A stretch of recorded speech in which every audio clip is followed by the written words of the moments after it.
5ই আগস্টের পরে যদি এই রাষ্ট্রপতি না থাকতেন, সেই দেশকে সেই সময়ে আমাদের জাতিকে আমরা রক্ষা করতে পারতাম কিনা সেটা সন্দেহ আছে। যারা হঠাৎ করে তাদের বদলে গেল, হঠাৎ করে মনে হলো যে তারা ক্ষমতায় যাওয়ার জন্য একটা ইঙ্গিত পেয়ে গেছেন।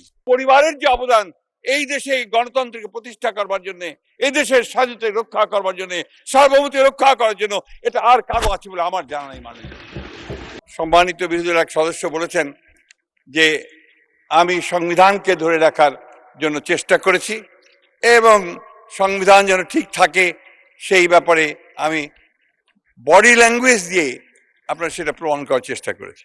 হ্যাঁ, করেছি মানুষ, কারণ এই সংবিধান আমাদের অস্তিত্বের সঙ্গে জড়িত, এই সংবিধান আমাদের আবেগের সঙ্গে জড়িত। এই সংবিধান 1971 সালে লক্ষ লক্ষ শহীদের রক্তে সঙ্গে জড়িত। মাননীয় স্পিকার, এই সংবিধানের অনেকগুলো আর্টিকেল আছে, অনেকগুলো অধ্যায় আছে যেগুলো বারবার পরিবর্তন হয়েছে এবং এই সংবিধানকে কেটে ছেটে বলা যেতে পারে একটা ছেঁড়া পাতায় পরিণত করা হয়েছে। তারপরেও মাননীয় স্পিকার, এই সংবিধান আমাদের সংবিধান, এই সংবিধানের জন্য আমরা যুদ্ধ করেছি, লড়াই করেছি, একটা স্বাধীন বাংলাদেশের সংবিধান এটা। মাননীয় স্পিকার অত্যন্ত সত্য কথা বলেছেন সালাউদ্দিন সাহেব যে আজকে রাষ্ট্রপতির ব্যাপারে আমরা কথা বলছি। রাষ্ট্রপতি যেই হন না কেন, তিনি একটা ইনস্টিটিউশন, কোনো ব্যক্তি নয়, একটা প্রতিষ্ঠান। সেই প্রতিষ্ঠানকেই আমরা রক্ষা করেছি আমাদের প্রয়োজনে। কারণ 5ই আগস্টের পরে যদি এই রাষ্ট্রপতি না থাকতেন, তাহলে এই রাষ্ট্রে একটা অরাজকতা, একটা নৈরাজ্য সৃষ্টি হতো, যে নৈরাজ্যের জন্য হয়তো আমরা সেই দেশকে সেই সময়ে আমাদের জাতিকে আমরা রক্ষা করতে পারতাম কিনা সেটা সন্দেহ আছে। 71কে নিয়ে যদি কেউ কটাক্ষ করে, সে 71কে কেউ যদি খাটো করার চেষ্টা করে, তখন সেটা আমাদের পক্ষে মেনে নেওয়া খুব কঠিন হয় মাননীয় স্পিকার। সেই জন্যই আমাদের কালিগ সালাউদ্দিন সাহেব যেটা বলেছেন, 71 নিয়ে কথা আমাদের বলতেই হবে মাননীয় স্পিকার, কারণ এটা আমাদের অস্তিত্ব, এটা আমাদের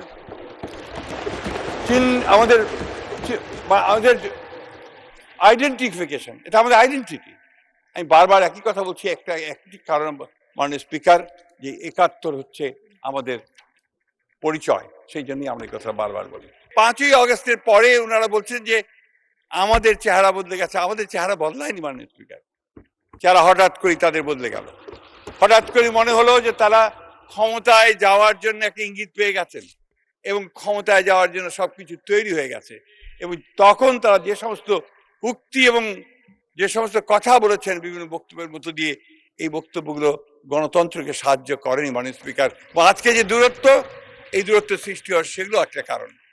আপনারা এই নির্বাচনকে অস্বীকার করছেন, আপনারা এই নির্বাচনকে বলছেন যে ইঞ্জিনিয়ারিং করা হয়েছে। এটা কেউই মেনে নেবে না মাননীয় স্পিকার, মেনে নেয়নি, এই দেশের মানুষ সেটা মেনে নেবে না।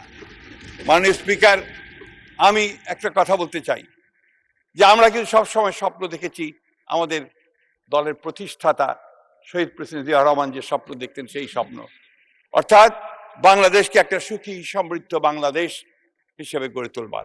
খাটো করে দেখেন বিএনপির অবদানকে, অনেকে খাটো করে দেখেন বিএনপির নেতৃত্বকে, অনেকে খাটো করে দেখেন জিয়া পরিবারকে, অথচ এই পরিবারের যে অবদান এই দেশে গণতন্ত্রকে প্রতিষ্ঠা করবার জন্য, এই দেশের স্বাধীনতা রক্ষা করবার জন্য, সার্বভৌমত্ব রক্ষা করার জন্য, এটা আর কারো আছে বলে আমার জানা নেই। মানে